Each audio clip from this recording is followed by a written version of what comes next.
It is now 7 p.m. Oh, I'm sorry, 7:18. We're late. And I would like to open the public portion of the October 16th, 2024 Richfield Park Board of Education meeting. Let's begin with a salute to the flag.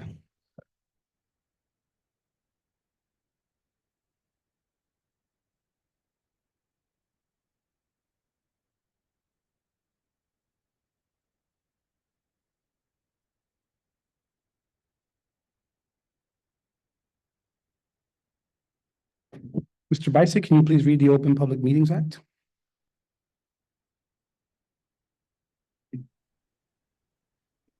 The New Jersey Open Public Meetings Law was enacted to ensure the right of the public to have advance notice to attend the meetings of the public bodies at which any business affecting their interest is discussed or acted upon. In accordance with the provisions of this act, the Richfield Park Board of Education has caused notice of this meeting to be published by having the date, time, and therefore posted in the Bergen Record, Star Ledger, municipal buildings, Board of Education offices, and district website. Second part is participation instructions. Public participation will be conducted both in person and virtually through Zoom. All public will be muted throughout the meeting. Public participation comments are limited to 5 minutes. The public will be able to speak and be seen by the board when participating virtually, telephonically, via Zoom. Individuals participating virtually that wish to make comments during the public participation will need to raise their hand by clicking the blue icon at the bottom of the Zoom window. Individuals participating by telephone that wish to make comments during the public participation will need to hit *9 on their telephone to raise their hand. The business administrator, board secretary will then unmute individuals one at a time to speak in order that their hand was raised. Thank you, Mr. Bisick. May I please have a roll call? Yes, Mr. Cooney. Absent. Ms. Kraft. Absent. Mr. Phytros. Here. Ms. McNeil. Here. Mr. Malou. Ms. Rodriguez. Absent. Ms. Schmidt. Here. Ms. Velez. Ms. Orth. Here. President Martinez. Here, and we have a quorum. Excuse me. We have no meetings to approve, and we've had no communications from the public to the board. We will now move on to subcommittee reports. Buildings and Grounds, Trustee Schmidt. The Building and Grounds Committee met on October 7th at 5 p.m. Present in attendance was Dr. V, Ms. Triglia, Mr. Bisick, Mr. Egu, Mr. Cooney, President Martinez, Ms. Orth, and myself. We discussed the comprehensive maintenance plan, which is underway. That's a 10-year look back at reviewing the prior costs and pending budget costs for future years for each of our district school locations.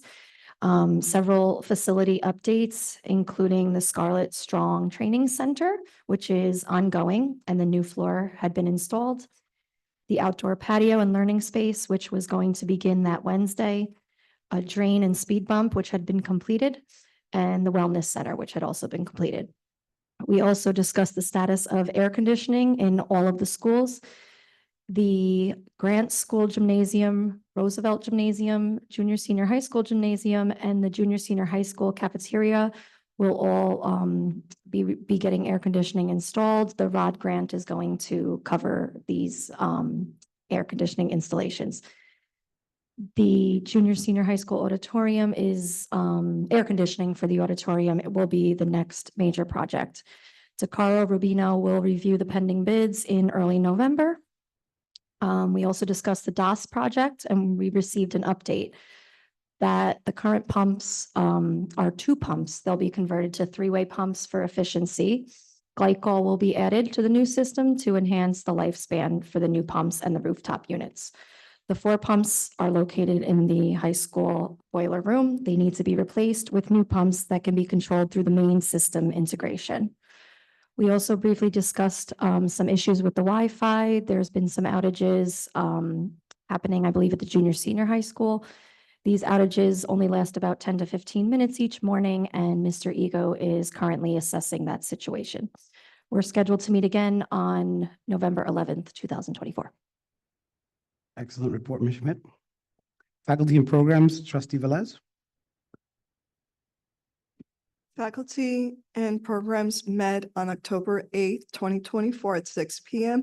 In attendance were Dr. Vespignani, Ms. Triglia, Ms. Kraft, Dr. Martinez, Ms. Orth, and myself.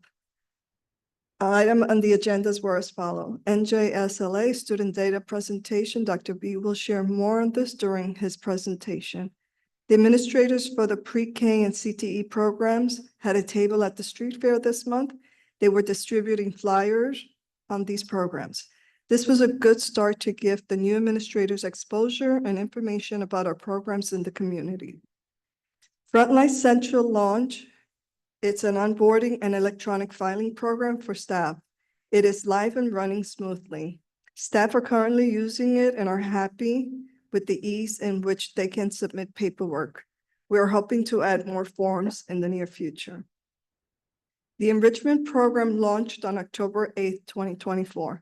We currently have 2 courses at Roosevelt and 2 at Grant School. The hope is that it will catch on as students begin to participate. The athletics huddle notification streaming sports event link was sent out to the athlete families to make sure that they have access. The Bergen County Board of Election Students Worker Training has been a great success. I am very excited that we have currently 30 students who have been trained to work the upcoming elections. There's a photo contest for the Nature Preserve. The supervisor of CTE is working hard to build relationships with community groups and members. This contest is open to all students. Work will be on display to represent the Nature Preserve. EduStaff update. The approval pool of 41 subs has been done, 25 rollover and 16 new recruits. Chronic absenteeism corrective action plan. We are awaiting data on this across the district. Chronically absent is more than 18 absence per year, excused or unexcused. Once we get our data, we will create plans as needed. The board should anticipate these plans coming through for board approval in December. Finally, CUSAC District Improvement Plan. The district is an improvement plan based on the score received in instruction and program. It was approximately 65%. This is to be reviewed by Dr. Vespignani. Our next meeting is scheduled for November 12th, 2024. Thank you. Thank you, trustee Velez. Finance and insurance, trustee McNeil. Thank you. The Finance Committee met on October 7th at 6 p.m. Dr. V, Ms. Triglia, Mr. Beisig, myself, Dr. Martinez, and Ms. Orth were in attendance. We were made aware of the NJSLA data presentation for today, that we were going to get it in advance to read it. We discussed a proposed transportation agreement with Little Ferry. We also discussed collaborative federal monitoring, and that is we get federal funds and are going through the use of those funds in a collaborative fashion with the auditors to ensure that they are being spent appropriately for this year. And it really is a good approach to doing it, so that we're sure that the $1.2 million is spent appropriately. We talked a little bit about the 2023-24 year-end audit that is in process. The team last week was completing the reconciliation of the July through September periods and then the balance of the year, so that the audit results will come to the board in November. We went over E-rate. There is one resolution on tonight's agenda related to E-rate and more discussion about other processes. Extraordinary aid, we also discussed that and what the budgeted revenue was for 23-24. And once the audit is complete, we believe that there will be additional funds in that revenue that we will take a look at where that will go, whether into reserves or into other needed expenditures. The last thing that we discussed was the maintenance recap that's on tonight's agenda that was referred to in the Building and Grounds Committee report. Budget prep has started. We have the schedule for next year's budget in tonight's agenda, and our next meeting is 11/11. Thank you, trustee McNeil. On to the superintendent's report.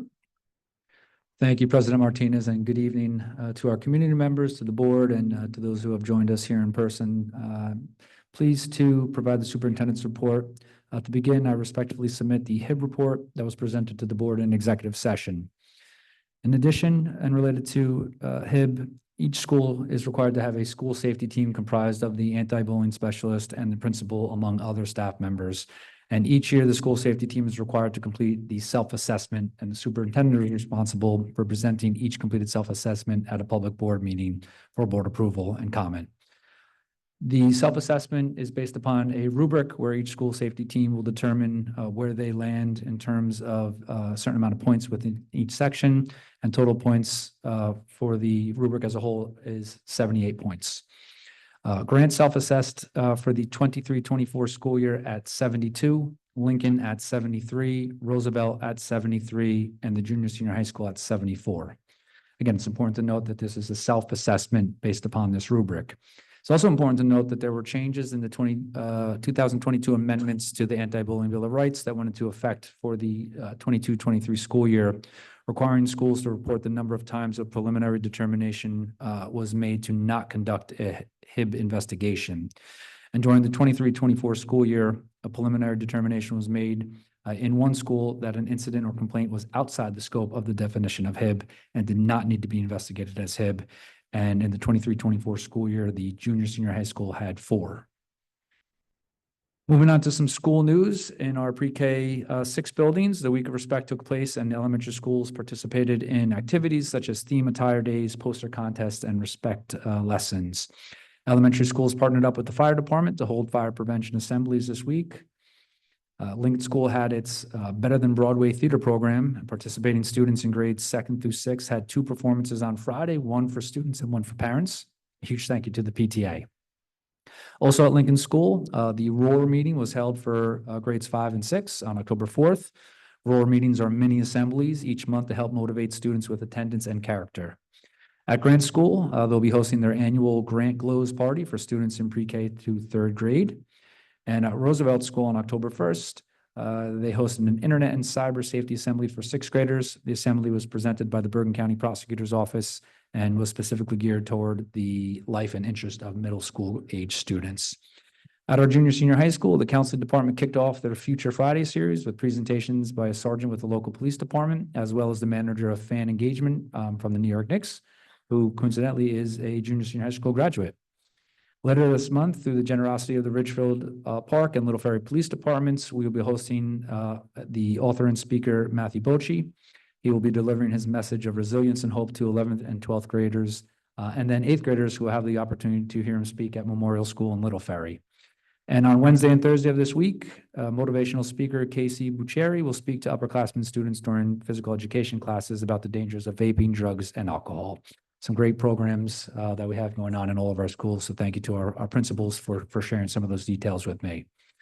I wanted to recognize and welcome our student reps. This evening we have Jillian and Zoe, and I'd be happy to welcome their report. Good evening, everybody. My name is Jillian Dolch, and I am the Student Government President. And I am Zoe Tavares, and I am the Student Government Vice President. Whoa. School is in full swing, and we have a lot happening around the building. Earlier in the month, juniors and seniors were offered a fantastic opportunity. 30 students were brought to the county office to be trained working the election polls. Students spent the morning learning the ins and outs of the process. You will likely see them at the polling stations throughout Little Ferry and Ridgefield Park on November 4th.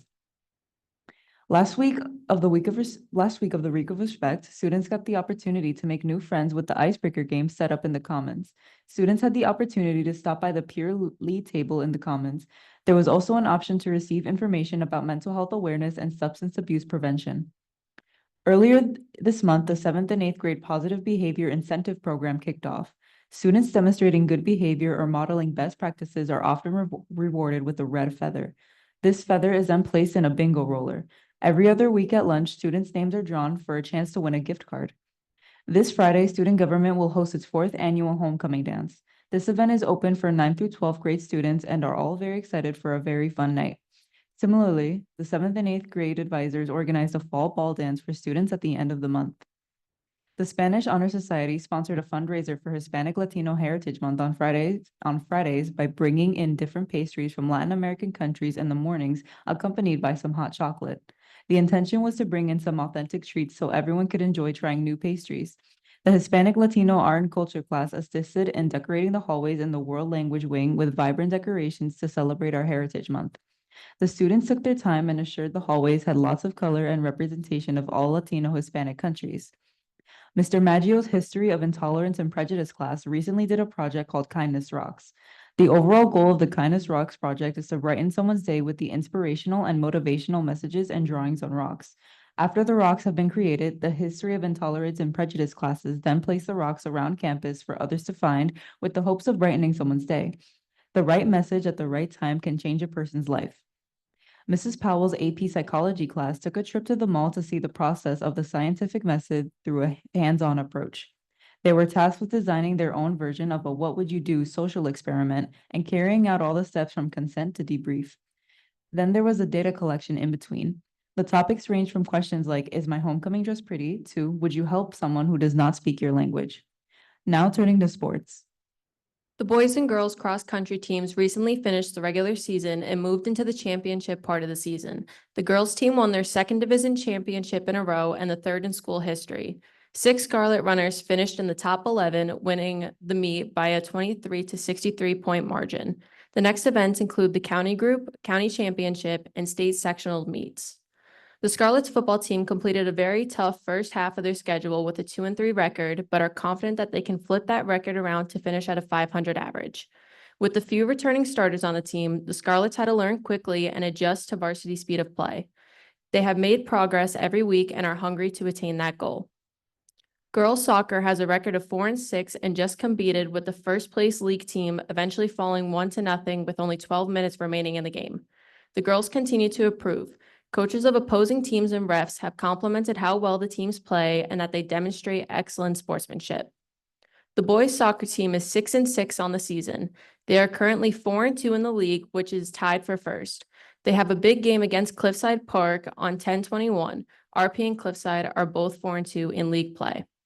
The Scarlets volleyball team currently holds a record of 12-5 and earned a high seed in the Bergen County Invitational Tournament, including a first-round home game against Waldwick.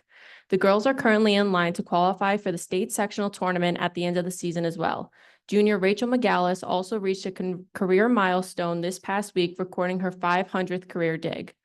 On October 23rd, the junior high cross-country program is hosting their 8th annual Scarlet Invitational at the county park. It is a big championship meet for our 6th, 7th, and 8th grade runners.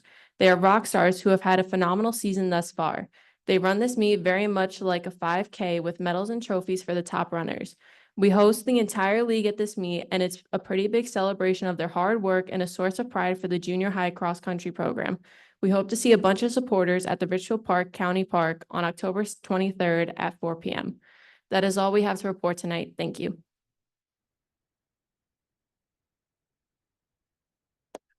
Thank you so much, Jillian and Zoe. Always great to hear about the wonderful happenings at the junior and senior high school through the perspective of our student reps.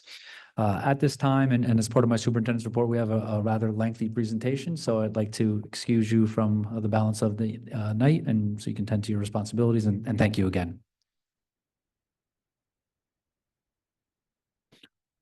All right, shifting gears here, as noted on the agenda, we have the NJSLA and DLM student data presentation, which will be presented by Ms. Triglia, our Assistant Superintendent of Schools. So if you kindly just give us one final moment to set that up, we can then proceed. Good evening, everyone. Thank you for joining us, both here and virtually. This is going to be a semi-long presentation, but my hope is that we can move through the data in a way that makes sense. And will be available to you in the future should you want to look at it, so to take a deeper dive. Before I begin, I just want to let you know the way that this presentation is designed is it's broken up into 3 parts. First, we're going to address ELA data, and then we'll move into math data, and finally, the science data, actually 4 parts, I should say, and the final piece is DLM. For the NJ-SLA presentation portion of it, it's designed where we first look at the current 2024 data, then we move into subgroup data comparisons, and then finally, district-wide year-to-year comparisons.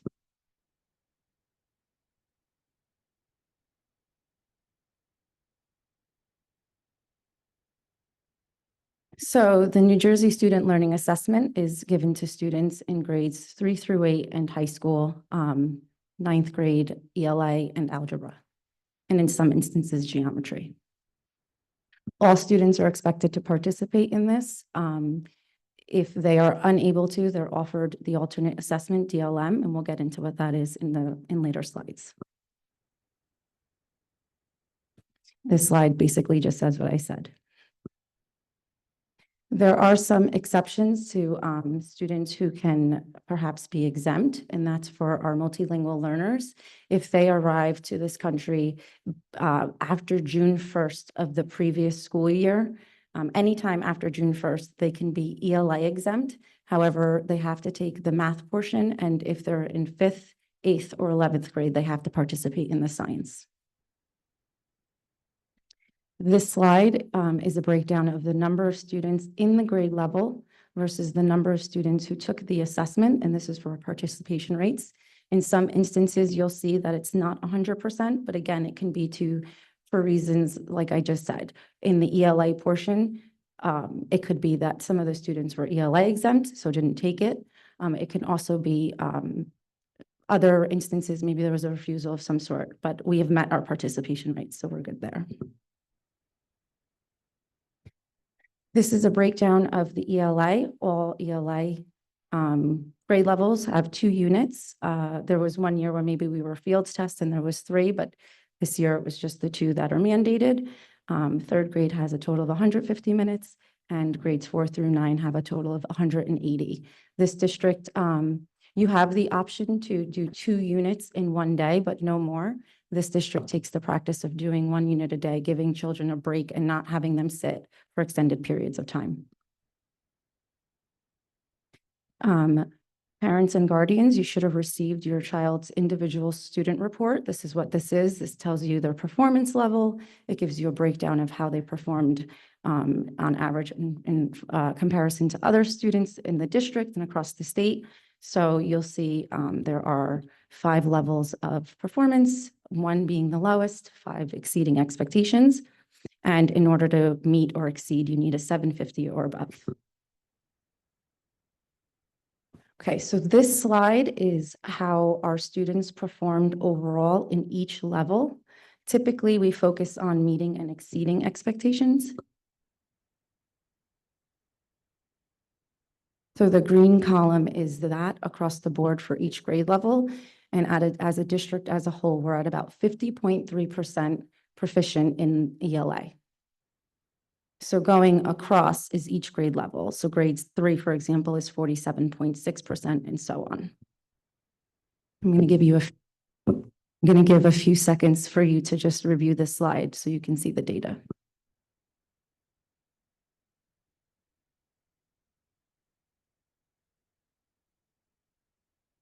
On this slide, this is how the district performed in comparison to the state. So you'll see we're the light blue, the state is the dark blue. In most instances, we're right in line with how the state performed for grades 3 through 5. Grade 6 knocked it out of the park this year, which we're very excited about. Grade 7 is pretty much in line. Grade 8 and grade 9, we see that we need to address some areas there.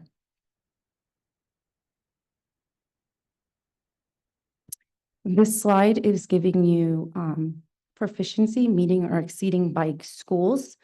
So again, if you start with this column over here, you'll see these are Grant's overall proficiency rates. These are Lincoln's, These are Roosevelt's over here, and then here is the district, and last is the state.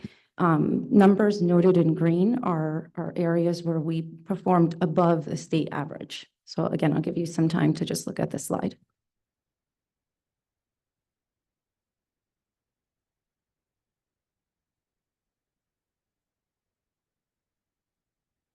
This is the same data presented in a different way. So for those of you like bar graphs, this kind of paints a visual picture for you. And again, this will be posted, so I'm not going to spend too much time on this slide.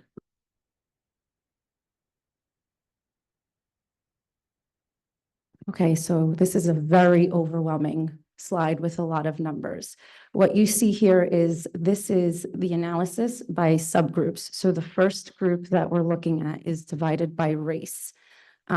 You'll see you have your grades 3 through 5 clumped in the first section. Then we go to middle school, then we go to high school, and then it's all grades. And then it's all grades. The way that what this slide does for us is it gives us the opportunity to look at how our students are performing within their subgroups. And it allows us the information to decide, okay, is there a certain subgroup that's performing better than others? Is there a subgroup that's not performing as well? How can we pinpoint what's happening in that area to address those needs? The columns that do not have data that have a dash is because the number of students in that category are less than 10, so we can't report out on that. But overall, you see those numbers. Again, it will be posted, so I am going to move quickly through, but I just want to explain how to read these charts should you want to go and look at that data. This next slide is taking the data you saw in the first slide and putting it into bar graphs across all levels. So here you can see how many are not meeting versus how many are exceeding and so on. In the slide after that, this is our numbers who are meeting and exceeding in each subgroup. So moving forward, this is a comparison of how students performed by gender. Here is it in a bar graph. And then this is a nice slide, I think the easiest to read of it all. This is our female population versus our male population from 22 to 23 to 24. Our female population and our male population seem to be pretty steady with how they're performing, but you can see that our female population is performing better than our males in ELA. Again, this is data for our subgroups, but by program. This is highlighting students who may have an IEP, a 504, who might be an ML learner, students who might be economically disadvantaged, and it's how they performed on the assessment as well. And again, it moves table, graph at all levels, followed by how they're performing with meeting and exceeding expectations. And again, this data tells us where we need to turn immediate attention to and some areas that we might be a little bit stronger and thinking about what supports are in place for that. And these slides are comparing overall district scores across the board from 22 to 23 to 24. These are all levels, and if you look at the last 4 columns, I'm sorry, the last 2 columns, you'll see it says change in level 1 and 2 versus change in level 4 and 5. Remember, level 1 and 2 are not meeting or partially meeting expectations. So in that column, you see some minuses and some pluses. What we want to look for there is that number is at minus, that it's getting less, it's smaller. And in changes for 4 and 5, what we want to see there is positive, right? That is growing because that's where we're meeting and exceeding expectations. So you can see quickly that there are some pluses here and some minuses here. So those are some areas we should be drawing some attention to and trying to understand why we're not seeing the growth.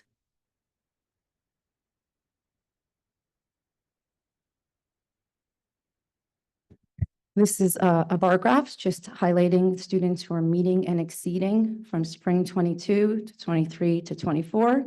So you can see steady growth in grades 3, 4, 5, slight decline, 6, steady growth, 7, some growth. 8th and 9th grade. Again, we're seeing some decreases and we're turning immediate attention to those areas.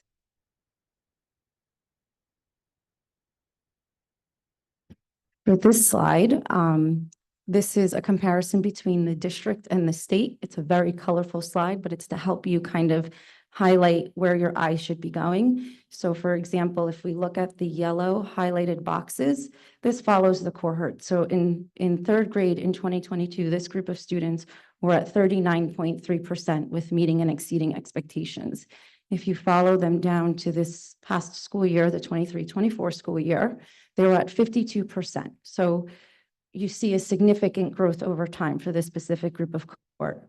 The same for fourth grade. They started at 35% in 2022 and went to 71% by 2024.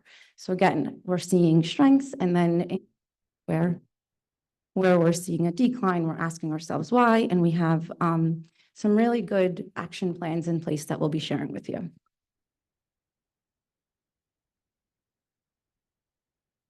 Again, a very colorful slide, but this is to help you track the data. This data is cohort by schools. So the first 3 columns are grant across 22, 23, 24. You can also see the highlighted colors that match are the cohort of students to see that growth, or if there was a decline. And in this instance, we continue to see growth. Here we see a little bit of a decline, and we might ask ourselves why, and those are the things that we continuously do. And again, we'll share some action plans. Same for Lincoln. Going across is third grade, each year, and then diagonal is the cohort.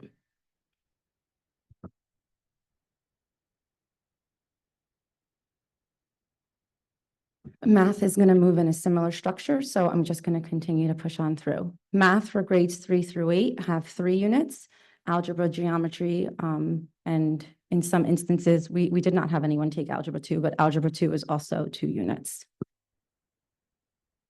The individual student report matches what you saw similar to ELA. There's 5 levels of expectation. 1 did not meet, 5 is exceeding. When we're talking about combining meeting and exceeding, I'm taking level 4 and level 5 and adding those averages together.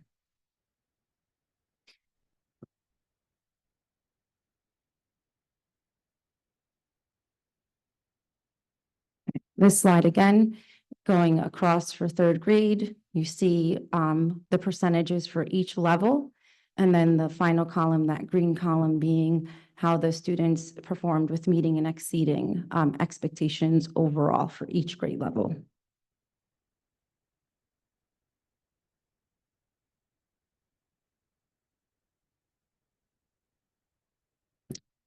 Again, same information. This is for our students who are meeting and exceeding expectations, but in comparison to how the state performed. So grade 3, grade 4 outperformed, scored above the average of where the state was. Grade 6 did the same, grade 7 as well. And then the other grade levels, we're seeing some areas that might need some support. This is broken down by school again. So we start with grade 3, Grant, grade 3, Lincoln, going across. And then again, the green numbers highlight areas that performed above the state average.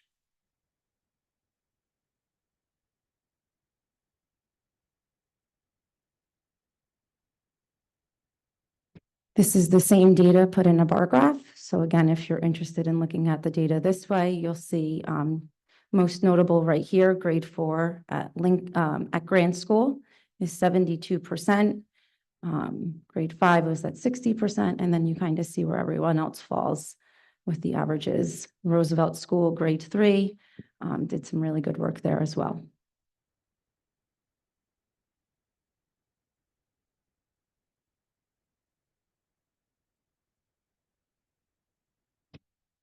So again, we discussed before, these slides are the demographic slides. The first being by race. Again, it's all levels, 22, 23, 24. They're clustered by elementary school, middle school, algebra 1, and then the district.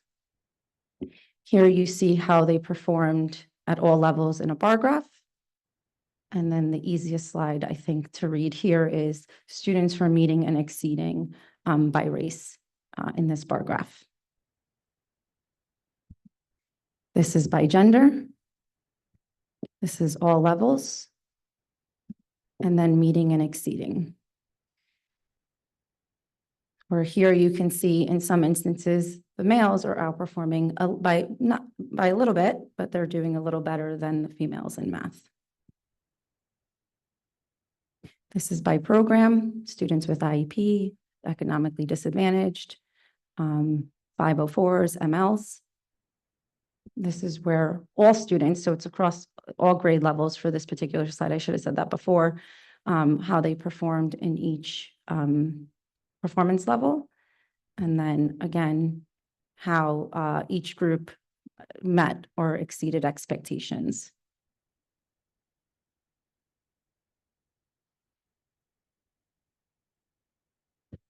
This chart over here, again, we wanted to focus on these last two columns. Like we said originally, in the levels 1 and 2, you want to see minus. You want that number to get smaller. In levels 4 and 5, you want those numbers to get larger.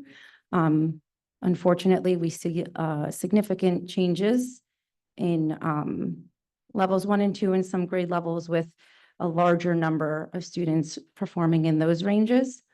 But we also see some large increases on the flip side. So we're hoping that we can continue to see that growth as we put plans in motion. This slide is just within our district, how we performed year to year. So this is not comparing us to the state. It's just our own students, grades 3, grades 4, grades 5, spring 22, 23, 24. You can see that grades 3 and grades 4 are really showing some growth. Grade 6 is continuing to, continuing to show some growth there as well. Grade 7, and then we had less students taking geometry this year. That might be part of why we have the number that we have, 36.1%. So things that we have to take a look at. This slide is the district in comparison to the state, but it also follows the cohort. So remembering, if you follow the yellow boxes, this was where 3rd grade was and where they are. So we see that there was a decrease here. This is where the 4th grade students were in 2022 and where they landed by the time they made it to 6th grade. So we saw a nice jump there. We saw an increase from grades 5 to 6, but then a decrease to 7th grade.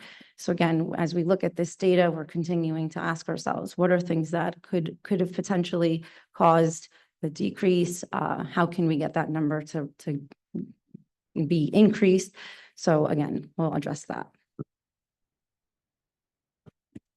This is cohorts by school. Again, we've talked about this slide before. If you follow the colors for grant, these are how the students performed starting from 22 to 24. If you go across, this is just grade 3 over the years, grade 3 over the years in each school. One of the things that's most notable on the slide is Lincoln students in grade 4 in 2022 were at 24%. And by the time they made it to 6th grade, they jumped to 63.6%. So it's definitely a nice growth we'd like to see.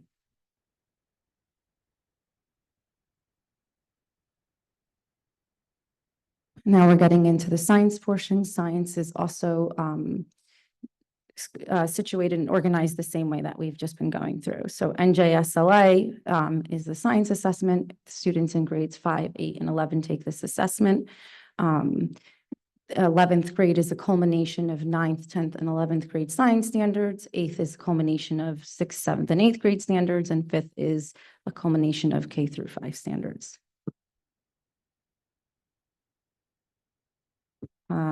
Here's some more information about NJSLS for science or the standards and the assessment itself.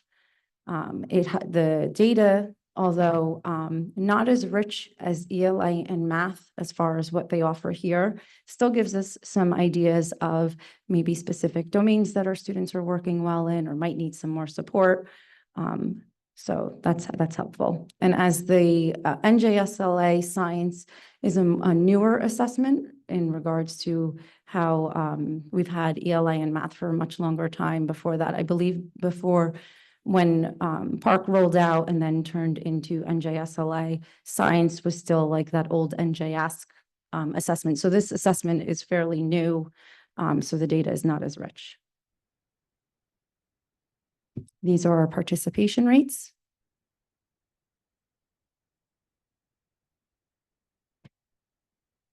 I'm sorry, our unit times, there's 4 units for science. I believe we do it where there's 2 units a day for science, just to condense the amount of time that's being spent.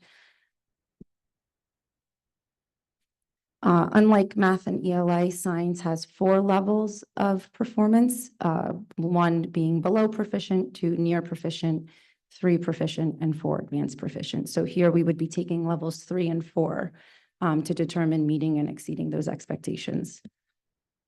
Again, similar to how math and ELA was structured, you have grade 5, where all students are across the board, grade 8 and grade 11. The green highlights the average for students meeting and exceeding expectations for grade level, and then all grades combined. So overall, I mean, I think it's easy and clear to see that science across the state and within our district is not an area of strength for students.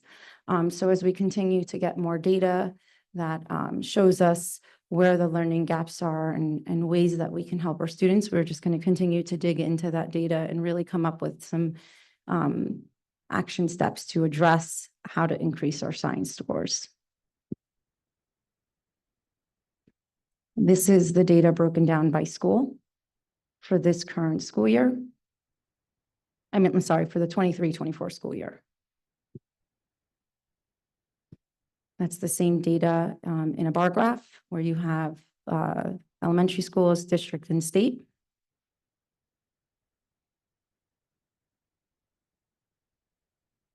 And then we move through the demographics. So again, it's race, all students by race in each category. And then students who are meeting or exceeding expectations in science, or who are proficient and advanced proficient. This is for gender. All levels, all students, grades 5, 11, and 8. And then students who are meeting and who are proficient or advanced proficient for female and males. This is by program, special ed, ML, economically disadvantaged, 504. Again, if you're seeing the dashes, it's because the number of students are less than 10, and so we can't report out where they were. This slide is all students in every level. This slide is students who are meeting and exceeding those expectations by program. These slides are the comparisons. Again, the last 2 columns, change in level 1 and 2, and change in level 3 and 4. We want to see the minus in level 1 and 2, and we want to see plus in 3 and 4. So we definitely have some work there. This is 22 to 24 comparison, spring 23, spring 22, 23, 24, and how we've been doing. So spring, hold on a second. Grade 5 had shown a little bit of an increase. Grade 8 has a decrease, and grade 11, very minimal decrease, but still a decrease. Here is that table where the table is comparing the district to the state. You don't see any colors here because you can't follow groups of cohorts. So this is just district to state.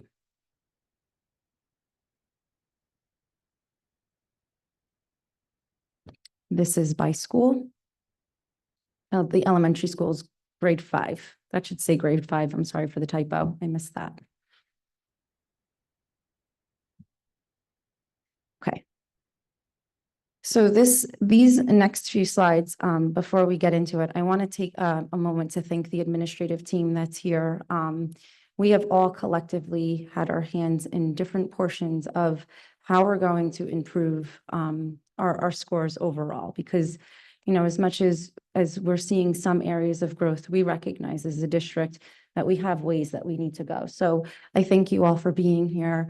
To the public, please know that this administrative team is ready and actively involved in making moves and strides to do right for our students. So as we dig into this action plan, this is where I plan to spend a little bit more time in explaining what our process is and how we decide where we're going to go next. So first, this document, what you're seeing is what the district receives for each grade level in each content area. Here, this is the data that gets put into charts for you and puts into tables. But this data for us is really where we look at how many students are in each level, same, right? Those subgroup data, and start thinking about who are these students. So for us, we can identify those students, and we do think about that, right? Each building principal is tasked with thinking, okay, if there's 11 students in that level 3, who are those 11 students? Where do they fall? How can I support them? Well, our plan is to take this sheet, identify those students, and then teachers will follow through in creating small groups in their classrooms and use multiple data points to differentiate that instruction. Another piece of data that we get from the state is this, this on the left. These are called evidence statements. And what this is at the bottom, there are alignments to standards, right? We talk a lot about standards. This tells you what standard was addressed in these questions, right? So if we look, this is basically saying question 1, this is the standard it hit, and this is the most difficult. So we start with the hardest questions, and then as we go up, they're the easier questions. The blue is the average for the state. The green is the average for us. So anything that's above means we did better than the state in our responses. Anything that's below, obviously, we answered less incorrect, or we didn't answer as well as the state. To note, we have to also, there's a back page on this. And so in some instances, I don't know if you're aware, but NJSLA has multiple versions of assessments. So not every student has the same exact question for question 3, for example, right? They might have different questions, but in some instances, question 3 would be exactly the same across the board. And the flip side of the evidence statements would tell us 144 students were asked that question. And of 144 students, this is where they landed. So we're looking at the ones that fall below 65%, but where the entire grade level answered it, right? So if it was only 10 questions, 10 students who answered it, and they fell well below the state average, well, it's 10 students. We don't necessarily know who those 10 students are, so we can't do anything with that data.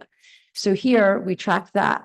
We take those standards, and then we go and look at our benchmark assessments in-house. So for example, this one on the right is iReady data. And it's showing us the colors, again, by domain. And so you see, we have a large portion of students in the yellow and red that are struggling with numbers and operations, algebraic thinking. So we take this data, we correlate it with the state standards, and we say, okay, these are the areas we need to address. Another thing that we did was we rewrote curriculum, right? So research says if you're not hitting 80% of your audience, if they're not getting it, then there's something wrong with the core. So our scores are not at 80%. So it's an easy assumption to say something is wrong with core. Core can be made up of multiple areas, right? You need a standards-based curriculum. You need systematic explicit instruction. You need differentiated instruction. You need flexible grouping. So teachers need to move from whole group instruction to small group instruction to individual instruction. You need active student engagement. Students need to be collaborating and talking with each other. And you need certain behavior strategies, right? Students who are engaged are most likely not to disrupt the negative behaviors. So these are things that fit in core instruction. So as a district, we took the initiative in the summer going into the school year, where our content supervisors worked with a large amount of teachers in moving all of our curriculum from Google Docs to a program called Atlas. We updated everything to the newest standards. We ensured that those cross-curricular connections were there, our resources were in there, student learning objectives were in there. So these are the areas that we've already done for this school year. We had our writing teams in place. We approved them before the summer. They got their work summer. We provided professional development on the curriculum and what should be involved in the curriculum writing process.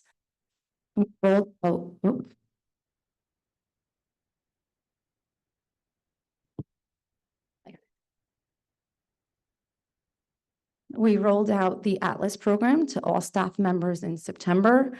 Our opening day, every staff member had the opportunity to go into Atlas, work with their content supervisors, work with the people who wrote the curriculum to gain some understanding and seeing the platform for the first time. That's just an ongoing process. It's going to happen again in October. Our next steps, that's also ongoing to work on our core, is we're going to continue with our PLCs, and within that, we're going to take that curriculum that has the learning objectives, and we're going to focus on specifically what standards they're tied to, right? Using our priority standards, highlight those areas, those units, take those learning objectives and really focus in on how teachers are creating. We had mentioned 3-part learning objectives last year. Well, this comes up again, right? What am I teaching? Aligned to the standards. How am I teaching it? And how do I know I was successful in that, right? So now there's going to be that continuation. And this is where our administrators come in, because this is the work they have to do on a daily basis when they check lesson plans, when they go into when they are engaging in pre-conferences for evaluations, when they have those follow-up conversations, when they're talking about where does this land in the curriculum. This is making that document move from a compliance piece to a living document that's actionable. It's a roadmap of what we should be teaching. Administrators and teachers will be connecting those learning objectives into their lesson plans, into the teacher's lesson plans. They're going to say, like, where does this fit? Are you following the scope and sequence of what we have? Does that scope and sequence need to be changed based on our priorities and our needs? So, for example, if our evidence statements show us that fractions is an area of weakness, but we're not teaching fractions until May, well, we know that that's an immediate adjustment we have to make. So it's taking that data and making it actionable, and putting it to good use to align it to our district needs. So our district might be doing fractions in December, but the district next door to us might be doing it in May, because that's not an area of concern for them. And there also is that schedule of annual review of curriculum. Each year, the board does approve adoptions and revisions, and that is because the curriculum document is a living document. There should be continuous changes and revisions to what's in that document. If the standards change, they need to align it to the new standards. So we're really enforcing that this year. We've had our elementary supervisor who printed out binders for every teacher so that they have a physical binder to take notes and address it. It is important to note that changes in the curriculum, there is a process. It's not that teachers just get to decide on a spot, I want to change this. They make those notes, they have a rationale for that, they present it to their supervisors or administrators, and then it gets approved. So that there is a process. It's not just, this is what I want to do. It has to make sense. There has to be a rationale behind it. We're also continuing with the work of PLCs. On this slide, it shows you what the drive of what goes behind a PLC, and the questions that drive all of our PLC should be, what is it that we want our students to do? How will we know if each student has learned it? How will we respond to some students who did not learn it? And how will we extend the learning for students who have demonstrated proficiency, right? So again, it's connections to that big picture. It's always around what are we asking students to learn and how do we know if you were successful? And that 80% rule for core is the same for classrooms. If a teacher teaches a lesson and 80% of their students didn't get it, well, then there needs to be a pause in the curriculum. We don't just move on. We stop and we do a reteach. And so often teachers feel this pressure of, I need to get through the curriculum. I need to cover the material. There's not enough time. They need to know this before the testing. And so what we're saying is, yes, we recognize that there is this pressure to get through it. But if your students aren't understanding it on the spot, we need you to take that moment and reteach it. So we're really trying to be mindful in the way that we're communicating that and saying, like, it's okay if you're like a little bit behind, take that moment, reteach. And so these PLCs are the areas in which teachers should feel comfortable in looking at their data and making adjustments to their instruction. Grade level wise, that should be happening daily in their lessons within their classrooms as well. We implemented learning walks last year. This year, we've upped it a little bit, where we have created a lens for administrators on things that they should look for, noting that learning walks are not meant to be evaluative. They're a point of data for us, right? So we walk into multiple classrooms. It's not important to note who the teacher was or anything of that sort specific, but it's important to note the trends that we're seeing. And if we see specific trends that are happening over and over that we think, maybe we should address that, then it's our job as a district to say, we're going to provide professional development in that area. Once the professional development is provided and teachers are coached up, then the expectation is we should be seeing it, right? And that's when it becomes an evaluation. But at first and foremost, this is like a data piece. This is a data gathering for us. What are the really good things we're seeing and what are the things that we see need work? So principals have like a tool like look-fors. It helps calibrate what the expectations are. And then in addition to that, the feedback that teachers get is really important. So administrators are going to be providing really constructive feedback in areas that they would like to see some change or highlighting the good. And then lastly, we're going to continue to grow our universal preschool program. So that alone, research shows students who are able to get a high quality education in preschool have better chances of graduating high school. So Richfield Park is really fortunate in the sense that we have 10 universal preschool program classes right now. That's amazing. And we hope to continue to grow that program and provide families that opportunity for preschool. What I just spoke about was whole group interventions, core, right? Teachers addressing what they do and how they're touching all students. We also took steps to support our tier 2 and tier 3 students. We made changes ensuring that our tier 2 and tier 3 students who are at risk have better systems in place to give them what they need. So one of the things that we ensured happened this year was that the universal screeners were in place for students in grades K through 8, so that there's a system where we can check these students are at risk and we need to, offer support, but it's not always just one data piece. You need multiple data pieces that show the same story. So this district also, we worked really hard in ensuring that we have the right resources that we feel is really going to yield high data for us. So for example, in ELA, a cadence is given to students in grades K through 6. Cadence serves as a dyslexia screener, but it also is a reference normed assessment that kind of tells you where your students are performing versus other students at this point in their grade level and their age. So it's one point of assessment there's no bias in it, right? It is what it is. It's either this or that. The other assessment we have is iReady, which is adaptive. And if students rush through it, there's a flag tells us, hey, you rushed through it, so this data is not accurate. It is individualized and adaptive, so it's very specific with what the students need and where they're at. We have Link It, which is grade level expectation. So the point is, we're all training ourselves to look at multiple data points to say, is the story that's being told similar? Does it match? And if it doesn't, why doesn't it? So for example, if iReady is the only area that the student is showing that they're struggling, well, then we know that that may have been the student rushing through. Maybe it's the digital assessment that's making it more difficult. But looking at multiple data is going to help us determine next steps. We also revised the criteria for intervention. We're very specific with who's to tier 2, who's tier 3, what types of support they're going to be getting in K through 6. At the high school level, they'll be receiving interventions through the classroom teacher, and that's going to be through the IRNS process, right? So at the elementary level, we have academic interventionists who can go and support. At the high school level, it's really going to be those classroom teachers who are, Ms. Cavens already did a whole PD on structuring the block and ways that you can use those 80 minutes to be those interventionists. The supervisors are continuing those conversations with teachers and saying, look, like on these block days, how can we really support our students? Like, do your core instruction, maybe the first half, and then the second half, let's pull students into small groups and use the data we have to meet them where they're at and close those gaps. That IRNS process, although we had a process in place, sometimes it ended up being a little disconnected between forms that were being used, maybe from school to school. The action plans sometimes may have been a little bit watered down.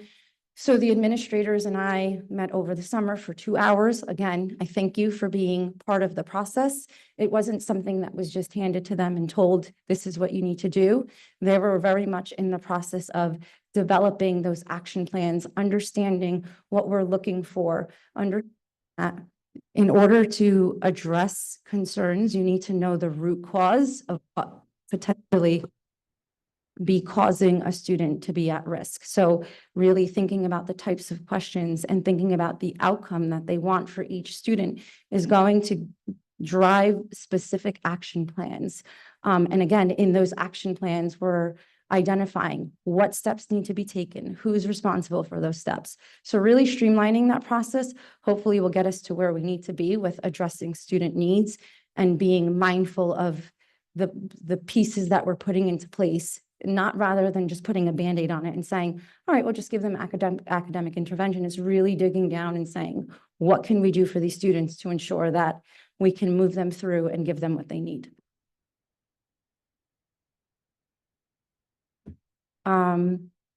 Again, that IRNS process, this is our goal, our district's goal. So it's just doing all of these things. We have tracking tools. We're ensuring that those 8-week cycles are being met. We're ensuring that progress monitoring is occurring between, right? You don't give somebody blood pressure medicine and then never check their blood pressure again, right? You want to do like a check somewhere in between. So as interventionists are working within their 12-week cycles, they're going to use that to determine, am I doing what I'm doing working? For the IRNS process within the 8 weeks, when the teachers are implementing their action plan, at some point there needs to be a check-in and saying, is this working? Do I need to make any adjustments, right? But there has to be follow through with fidelity for at least those 8 weeks to determine next steps when they come back and revisit that. This year, we've tasked our supervisor of our ESL students and world language and our supervisor of special services, to think of ways that we can support our staff in providing professional development on strategies to support our MLs in the classroom to gen ed teachers. We've also trained our teachers on, a number of teachers have gone through the sheltered English instruction. And so now you've had the training, let's hold you accountable for putting those strategies in place. We'll give you a refresher on what we're looking for, but these are the things we should be seeing. So really, again, it's that training has occurred, but now we want to see what you've learned in action. And for science, these are some instructional, in addition to everything that we're doing with our core and with our small group and things like that, these are some ideas that we have for science instruction to hopefully increase those scores. And one thing that's new this year is we have Linkit benchmark assessments that we're putting in place to hopefully, like I said earlier, the data that exists for science isn't as rich as it is for ELA and math. So we're hoping that by giving these benchmark assessments and seeing standards and things of that sort, we'll be able to identify areas that are really in need of that support. And also, I just recently learned that our district used to have domain-specific grade levels in science. So, for example, fifth grade might have taught earth science, sixth grade might have taught physical science, and so on. And so what would happen was by eighth grade, if you haven't had earth science from fifth grade, you probably would have forgotten what was taught to you. So I think within the last 2 or 3 years, this district has moved into an integrated science curriculum, meaning now fifth grade gets all the domains, sixth grade gets all the domains, sixth, seventh, and eighth get all of the domains, so that it kind of spirals and students aren't forgetting what they learned 2 years before. We also know that there's a lot of data and graphing involved in the NJSLS, the science assessment. So we're going to try to integrate more of that in math classes and in science classes so students can interpret data and graph and chart.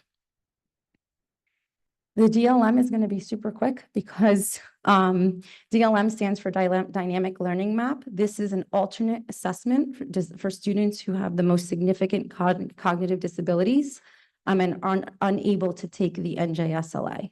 And DLM is offered in the same areas, math, ELA, and science. These are the proficiency ranges: emerging, approaching the target, at target, and advanced. We had 9 students participate. So following the rule of you can't report out on anything less than 10, you're seeing a table with a lot of stars. So unfortunately, we're unable to tell you where each student landed, but that data does exist and we do use that to plan in districts. And these are the next steps for our DLM. And that is the end.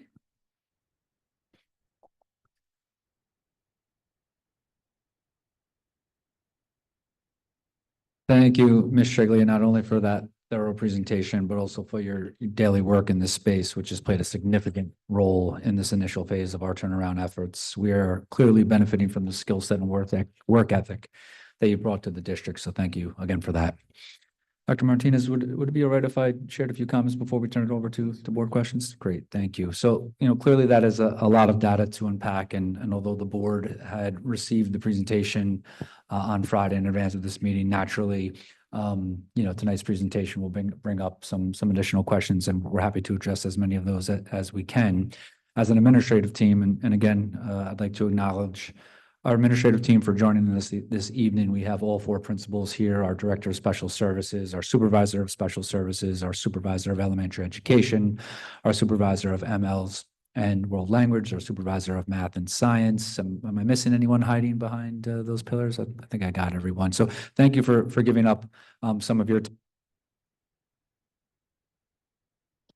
Thank you for giving up some time away from your families and some perhaps relaxation, during a busy month. And of course, not everyone was able to make it tonight, due to some personal obligations, which we totally understand. But, as an administrative team, we're still disaggregating the data to pinpoint areas for targeted improvement and to ultimately develop strategies to quickly address them. I think it's important to note, in any organization, recognizing progress, even modest growth, is important. In a comparison to the 22-23 school year last year and the 23-24 school year, we did have a 5% increase in overall math proficiency. And in English language arts, hereafter referred to as ELA, we did have an increase in 3%. So I wanted to acknowledge the hard work of our faculty, our staff, and our administration. This type of immediate growth after 1 year is not necessarily common. It's something we're proud of. And is the direct result of some of the programs and processes that we have put in place last year. So we're on the right path. However, and to be clear, you won't see any confetti being thrown just yet. There is still a significant amount of heavy lifting and hard work ahead, and progress that needs to be made in terms of overall student performance, when still only 50% of our tested grade levels are proficient in ELA and only 37% are proficient in math. So we are far from satisfied. And as an administrative team, not only are we united, as we see here this evening, but we'll also remain relentless and peerless in our efforts to enhance both the student experience and ultimately student performance. But it's not just about working hard, we're also working smart. As an example, we heard from Ms. Triglia in terms of next steps on slide 80. When I looked up that number, I realized how long this presentation really is. So on slide 80, we have a focus on the evidence statements. And, this is really important, and I wanted to expand upon this item.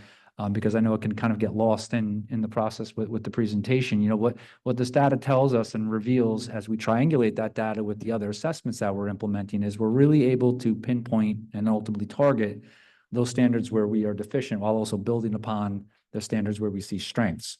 So as a result, when we use, you know, other data sources and it's clear that we determine that we have these deficiencies in these specific standards, we're then able to not only provide, you know, additional professional development, but we're able to have those conversations in our professional learning communities and really able to again, drill down on those standards and determine where are the major standards, how often we're addressing them in our curriculum, and then ultimately going back, as Ms. Triglia said, in a living document curriculum, being able to make those pivots and adjustments along the way.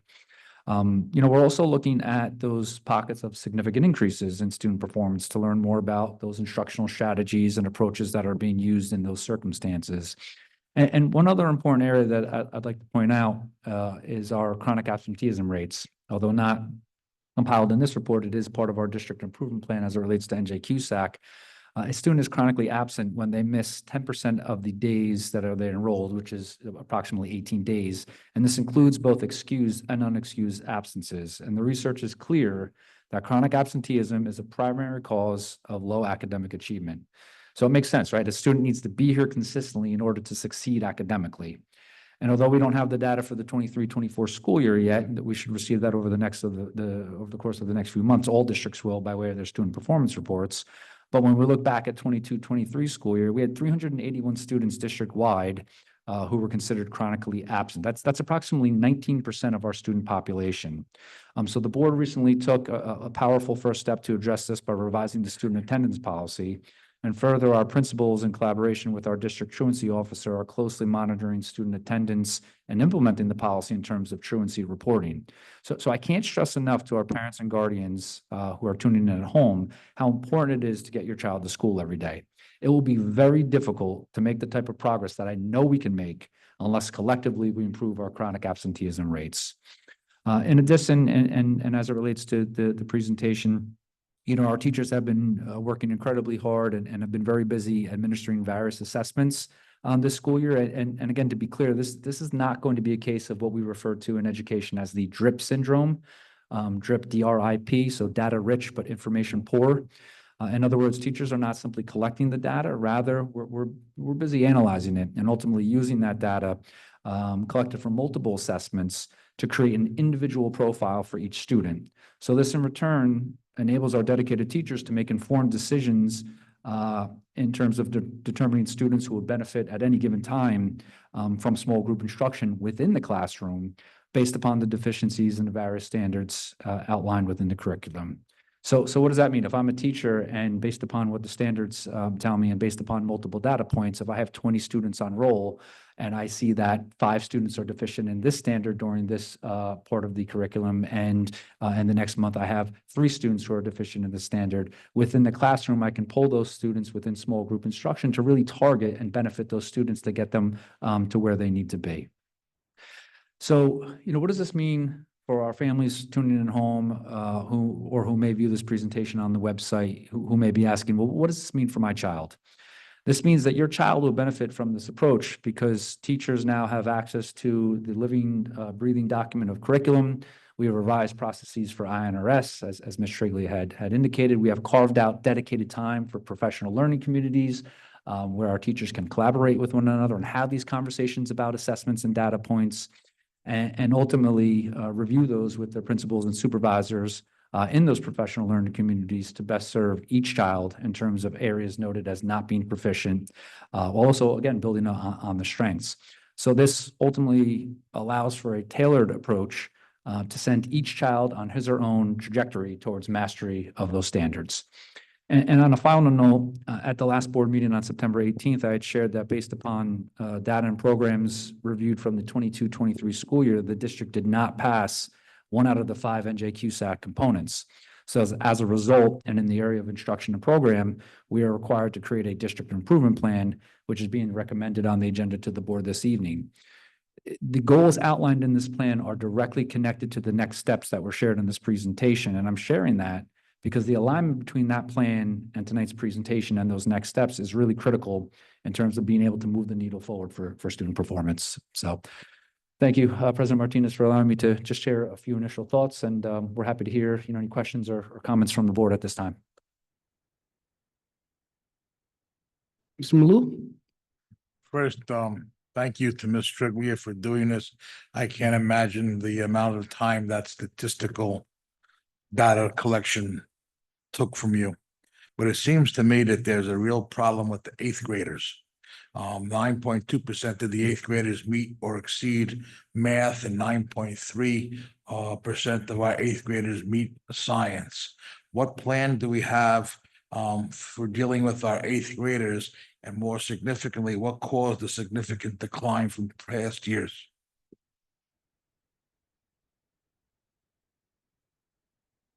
So as far as what caused the decline, I can't really, we haven't pinpoint exactly what it could have been.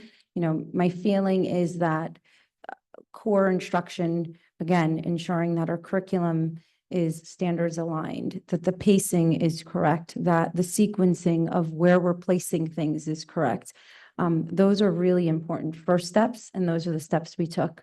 I can tell you that the content supervisors are not required to create goals as far as evaluations go, but they are doing that this year. They're creating specific goals for their departments just to organize their plans of action and what they're doing. And my recommendation is let's focus in on the grade levels that need the most support. So recognizing, there is in eighth grade, some of the students are removed from the eighth grade math assessment because they take the Algebra 1. So those remaining students, there was 94 students who took it. But to your point, 9.2% is not acceptable. So addressing the curriculum was the first step. Targeting eighth grade in the sense that we're really looking, every grade level is going to have this level of analysis, but certain grade levels that are in dire need of support, right? Like what is it that we're doing wrong? Those are the questions we have to answer. We can't finger point and blame just one person. There's multiple things that go into being successful. Do we have the right resources in place? Do we have do we need to offer professional development on the standards? Our teachers in grades K through 6 have been going to something called Conquer Math, which basically is an unpacking of the standards and ways to provide small group instruction and hands-on approach to teaching science, it's teaching math, using manipulatives, moving from manipulatives to picture-based, right? So how is that appropriate for 7th and 8th grade? Next school year, we're going to send those teachers, and hopefully that'll help, in part understanding the standards that they should be teaching. So that's another way that we're going to address that. Using the data, this district, at no fault other than I think they were making strides to be there. Data wasn't really a focal point in decision making, right? So we're revamping criteria for intervention, for honors classes, right? Are the students that are in our honors classes the right students? Did we use the right criteria? So determining criteria based on the data we have. And the data that we have, teachers often feel frustrated. We give all of these assessments, but nothing is ever done with it. Well, that's changing too, right? So we have weekly meetings with supervisors and weekly meetings with principals, and we're taking a look at that data and saying, what can we do? What can we control? And part of the conversation, we had with the math department last school year when we were saying something is not working, it came to light that teachers did feel that pressure to move through the curriculum. They did feel like, if I don't cover the standards, how are these kids going to be ready for the assessment? But the argument on the flip side was, if you don't stop to reteach and you don't offer those supports, you've made it to the end of the curriculum, but they haven't retained any of it. So take a moment to reteach. And if we don't make it to the end, at least we're closing the learning gaps that we currently have, whether it's due to COVID, virtual learning, whatever it is. We have to stop the bleeding, and we have to make significant changes to do that. And sometimes it might be put the curriculum on hold and close the gaps, right? And that's not what we want to do. But if that's what has to happen, then that's what we're going to do. So those are some of the things that we're doing. And as we dig deeper into the data, and as the teachers dig deeper into the data, hopefully we can address other areas, right? Are the students taking this seriously? Do they know to take it seriously? Are they just One of the things that we uncover too, and this is honest, is administrators tell teachers all the time, move through your lessons without lecturing for 40 minutes. Take time to break that apart. Do your model lesson, break them into guided practice, and have them move through. But what that does is it limits the time of students on a task. And then here comes NJSLA, and we're asking students to sit for 80 minutes in a quiet setting with no breaks, straight through, reading a ton of text. And that's not something that they're typically used to. So Dr. V initiated the SNAP initiation last year, where it's cold read in response to text, and giving students opportunities to engage in those moments where you just have to sit and you have to work for an extended period of time and work through your frustrations and your insecurities. So I think those things help as well, providing more opportunities for that as well. Thank you. Other questions from the board? Jenny?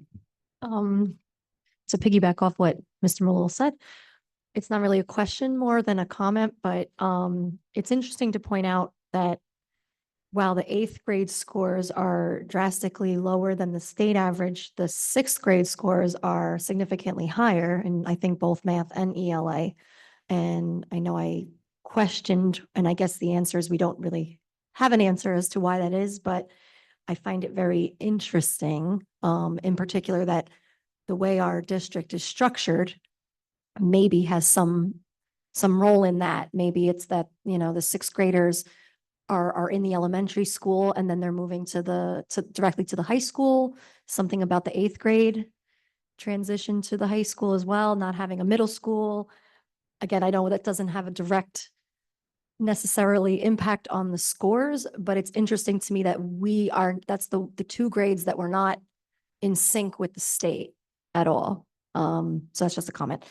And then I was wondering about the dynamic learning maps and who determines, we only had 9 students participate. Is that because only, what determines your eligibility as an IEP student to take that exam?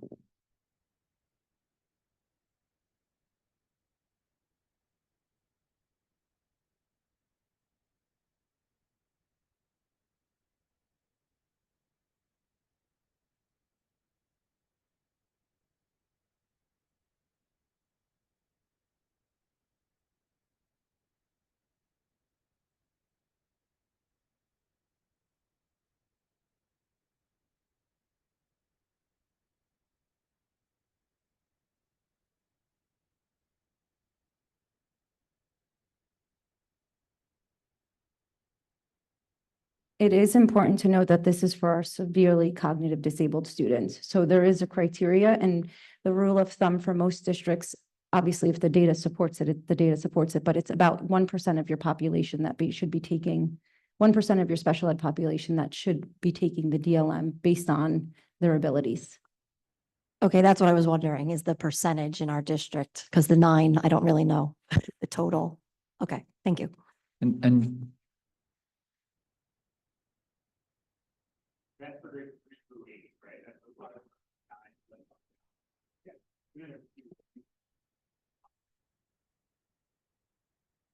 And just to comment, Trustee Schmidt, in regard to, as an example, our 6th grade ELA results, being the highest in our district in terms of the proficiency, that's something that we're looking at as I indicated, in other words, what's happening across that grade band. But as it relates to, vertical articulation and those students transitioning between 6th at the elementary level and then 7th at the junior senior high school, we're having conversations as an administrative team in terms of getting those teachers together. In other words, 6th grade teachers with the 7th grade teachers to begin to have those conversations to benefit our students. So that's something that we're certainly looking at as part of this process. I have a somewhat simple question, but I first want to also thank both you, Ms. Triglia, all of the administrators that are here because clearly you're piping up to help answer the questions. So you're intimately involved with the numbers, and it's great to see that and see some of the improvement. I had the same observations that Mr. Malul and Ms. Schmidt did on the 6th, 7th, 8th, and glad that you're taking a look at that. My really simple question, because when I look at 8th grade across the state, 8th grade doesn't do great. When in the spring are the tests, and are we as adults and parents partly responsible for the distraction of our 8th grade students by making such a big deal of graduation and you're moving on, so you're done with 8th grade? The assessments are in May, early May, and go through. It's about a 3-week window, and then the last week for makeups. And just in terms of preparation, you know, one thing that our principals, focused on last year was getting in front of the students to stress the importance of these assessments and how it relates to, their overall, progress. So I think that was an important point because, we may assume that students understand the significance of the state testing, but also to give them an edge, they ought to know what's on these types of tests in terms of the various questions. And that's one reason why you had heard the SNAP initiative. That's the very reason why we implemented that program, because then students are exposed monthly to writing tasks and mathematical tasks that are directly aligned with that. So it just helps them in terms of preparation. And really, it's the ethical thing to do because, like any of us who are taking an exam, we ought to be exposed and prepared for what's actually on it. And the significance, I think, is really important as well. And thank you to our principals for doing that last year. I just have one question, and it kind of moves past the 8th grade. You talked about trying to have some vertical articulation between the 6th grade and 7th grade. But I think we recently did away with the part-time counselor who was part-time in Little Ferry and part-time in Ridge Hill Park, right? So now we have only the full-time counselor in Ridge Hill Park. What kind of vertical integration do we have then for those students coming from Little Ferry coming into 9th grade? How did we lose that at all with losing that part-time counselor? Thank you, Trustee Orth. So last year, we had recommended to the board and the board accepted to make that counselor a full-time counselor here in Richfield Park. So in essence, we gained no longer having a shared service agreement and having that individual split between our district and Little Ferry. So now we have that person here 5 days a week. But in that process, we wanted to ensure that although the time throughout the week would no longer be split, we would still be making a concerted effort to ensure that the transition between 8th grade and Little Ferry and the junior senior high school, the programs, the conversations, the collaborations still exist.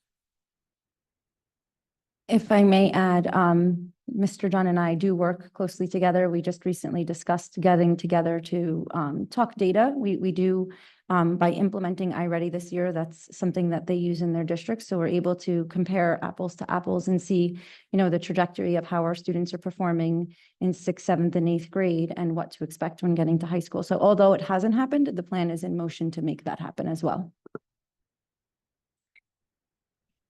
I guess I had a bunch of questions that have been kind of answered as we went on, but I just wanted to thank you and the administration for giving us an honest assessment.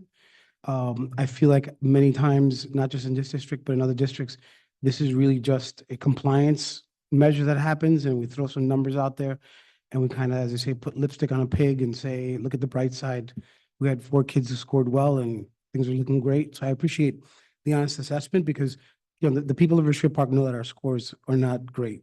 I think they've taken the unprecedented steps, and they've supported this board in the unprecedented steps for the past couple of years because they weren't happy with the way things were going here. So I appreciate, let's start with, calling it as it is and finding out what's wrong.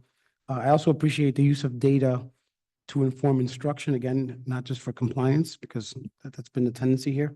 I think in many places.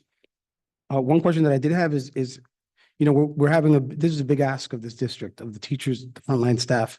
And I'm wondering, has the board, have the administration provided enough instruction, enough professional development to use data in this very radically different way. So that's one question I had. The other question I had is, the outliers, we do have some outliers in terms of classes, specific grade levels in specific schools or classes in schools that did really, really well, which to me tells me that the kids of this district can learn. It's not a kid issue. It's not that's not the problem here. That we are looking in the right place for what needs to be fixed. So I appreciate that part. I asked it out of order, but if you could answer the first question, I appreciate it. Yeah, I may just, kind of jump in terms of the first part of that question. So I think, initially with the professional development slate that we had this year, we provided a lot of direct training on the programs that we're either looking to breathe life into or revitalize, but also to launch. But it's also ongoing. And as an example, this year, our administrative team are conducting 2 learning walks per month. Last year, as a central office team in collaboration with our building-based and department administrators had conducted a few learning walks. But this year, each building principal in collaboration with their colleagues are implementing 2 learning walks. And as Ms. Triglia had indicated, as a result, we're able to take a look at the trend analysis and the data from those learning walks.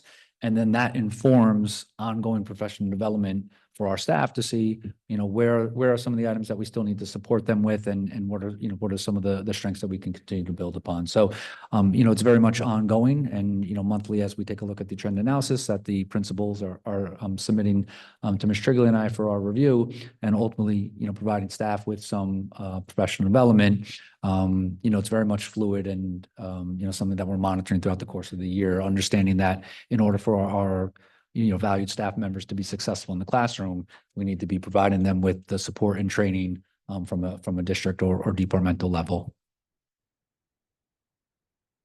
To make the comment, I'd also like to make the comment that I encourage parents to look for this presentation online and to become familiar with it. I know my brain hurts from the amount of data that we just took in, but for parents, like, you're allowed to ask your administrators questions. I witnessed Dr. Vespignani preparing himself to meet with one parent who had a ton of questions about our performance. I think you'll find this administration at all levels to be very open. And I encourage parents, I mean, you guys are probably going to kill me for this, but I encourage parents to contact, your principals or your teachers and ask questions about this data, ask questions about what they can do, what you can do at home to support your kid in increasing their performance and getting more out of the school district, and also giving feedback as to what you need. I think it's oftentimes a lot of fun to chirp on Facebook, but that's not really that effective at making change in your district. So I encourage people to contact your school system. Like, these people work for us, and we should be able to call them and ask questions. Just to your, and for about professional development, we have been acknowledging that change takes time, right? This is not something that we can snap our fingers and it's going to be done perfectly right away. We instituted PLCs last year. This year, we're refining that process. And I think the idea is that PD is ongoing. It can happen person to person, minute to minute, right? The fact that the administrators, we have weekly meetings and check-ins just to talk about, how do you feel about this rollout? What are your thoughts? What can we support you in? Because the rollout is the most important part, right? It sounds great on paper, but typically it falls apart when the accountability piece comes through. And so we're working really hard as a team to ensure as we roll these out, there's going to be hiccups. There's going to be things that may not be perfect, but let's work through it and keep pushing to get there. So I just want to acknowledge change takes time. We acknowledge that, but it's on.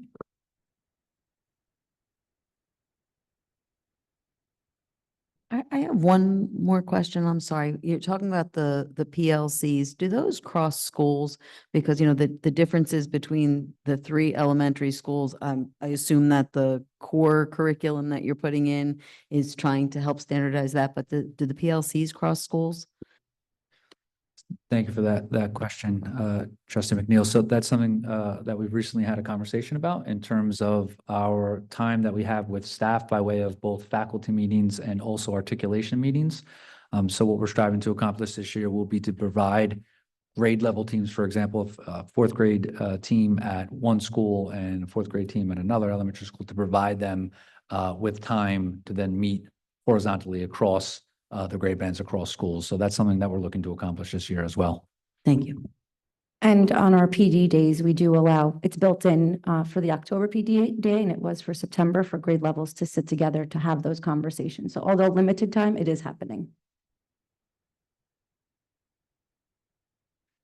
Okay, if there's no further questions from the board, naturally, if anything comes up hereafter, we'd welcome any additional questions or concerns that we can answer. But this concludes my superintendent's report. Thank you. Thank you for that report. And I do want to reiterate, I think, I feel like this is the first time that I've been sitting on this board that I've gotten this presentation and I feel like, all right, the numbers aren't great, but there's a direction that we're going in and there's a plan and there's support for that plan. And that last statement that you made about change takes time, as I was sitting here as a teacher thinking, oh my God, how is this all gonna happen? When do we implement all this PD? It's nice to know that our administration understands that you can deliver PD on one day and it's not gonna take place on day two. So, it's kind of awesome. Thank you. but I also heard her say it's on. So I just want to highlight that part as well. It's what? She also said it's on. The state monitor is not present. He had a conflict with another district. But he did assure me on Friday, during our agenda meeting that the district is in good financial standing and that he and the state continue to be happy with the amazing progress of the district. We will now open up to citizens' comments on agenda. I didn't see anybody sign in, but do we have anybody online? Thank you, administrators. Get some rest. Tomorrow it's on.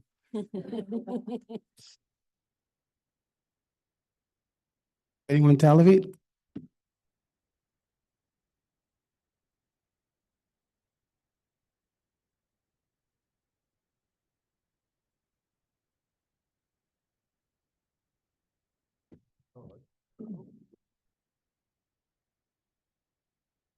So seeing no comments, I will close the public comment period. We'll now move on to agenda items. Trustee Orth, can you please move policy and regulations 9.01? I so move 9.01. Second. Any questions or comments on policy? Seeing none, can I have a roll call? Yes, Mr. Phytros, Yes. Ms. McNeil, Yes. Mr. Malou, Yes. Ms. Schmidt, Yes. Ms. Velez, Yes. Ms. Orth, Yes. President Martinez. Yes, and the resolution passes. Trustee Velez, can you please move faculty and programs 10.01 to 10.08? I so move faculty and programs 10.01 to 10.08. A second? Second.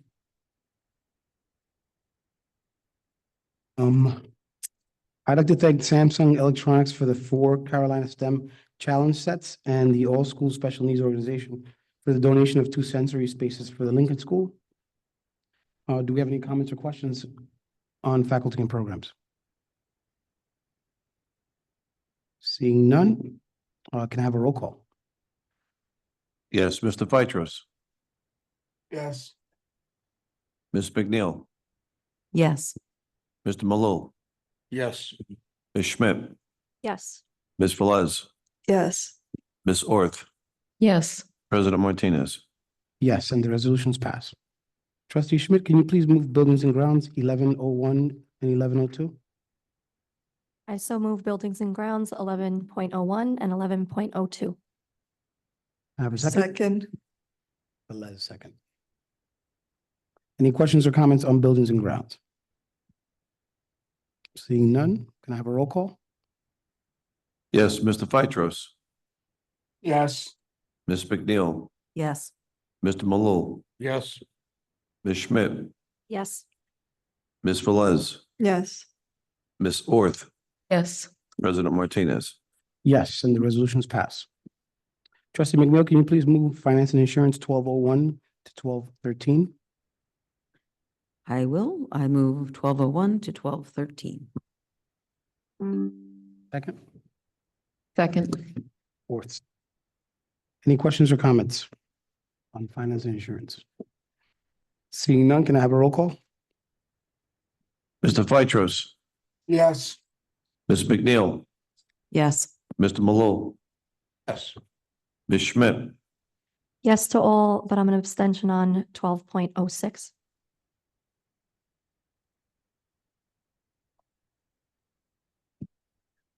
Ms. Velez, Yes. Ms. Orth, Yes. President Martinez. Yes, and the resolutions pass. Mr. Baloo, can you please move consent agenda 1301? Make a motion to approve the consent agenda 1301. Second. Any questions or comments on consent agenda? Seeing none, can I have a roll call? Mr. Phytros, Yes. Ms. McNeil, Yes. Mr.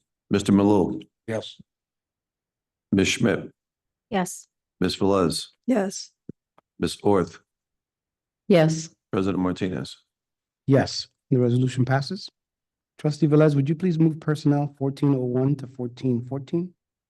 Sure, I so move personnel 1401 to 1414. Second. Do we have any questions or comments on personnel? I do. On 1412, it's an extra stipend, but it doesn't indicate what it's for.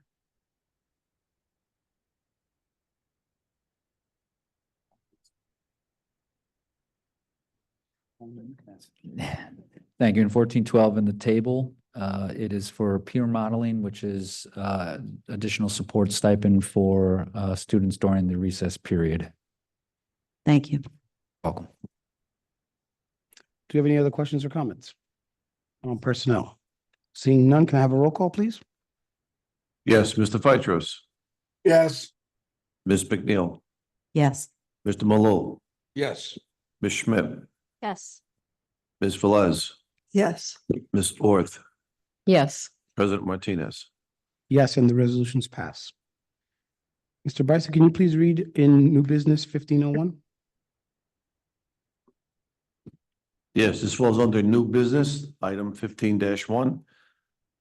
Resolved, the Richfield Park Board of Education has determined that student ID number 300-00404 shall be removed from the Richfield Park School District 21 days following the date of the notice of final ineligibility, unless a timely appeal is filed with the Commissioner of Education due insufficient evidence to establish that the student presently is domiciled in Richfield Park, New Jersey. Be it further resolved, the board secretary is authorized to prepare, with the assistance of the board attorneys, the necessary notice of final ineligibility to inform the parent guardian of student ID 300-00404 of the board's decision. Thank you. Can I have a motion to move 1501, Ms. Worth? So moved. I'll second.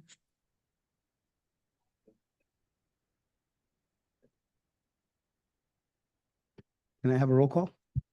Mr. Phytros, Yes. Ms. McNeil, Yes.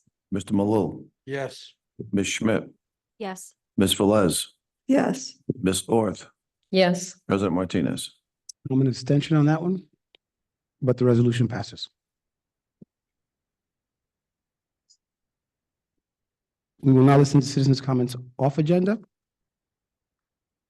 Do we have anyone to elevate?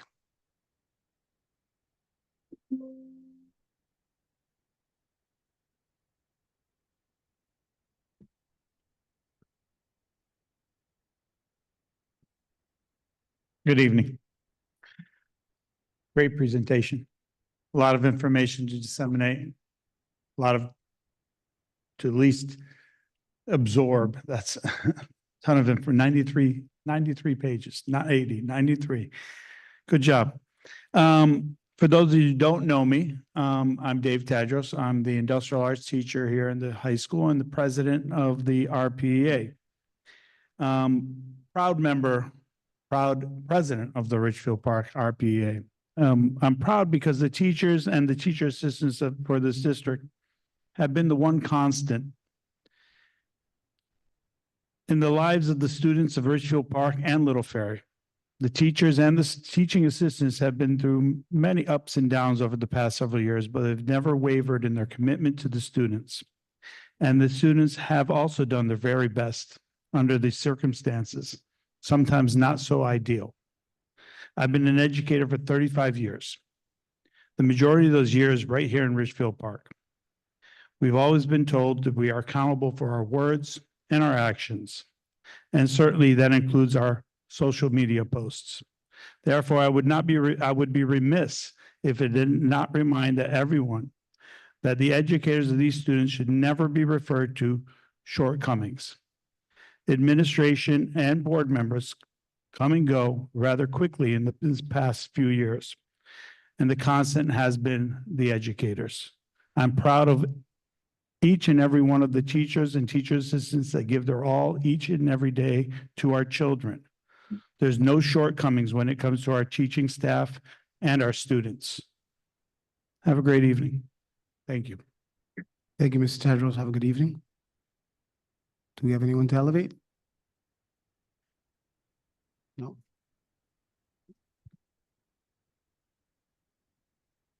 Okay, so I guess I will close public comments off agenda, and I have a motion to close the meeting. I'll make a motion to close the meeting. Second. Thank you very much, everybody.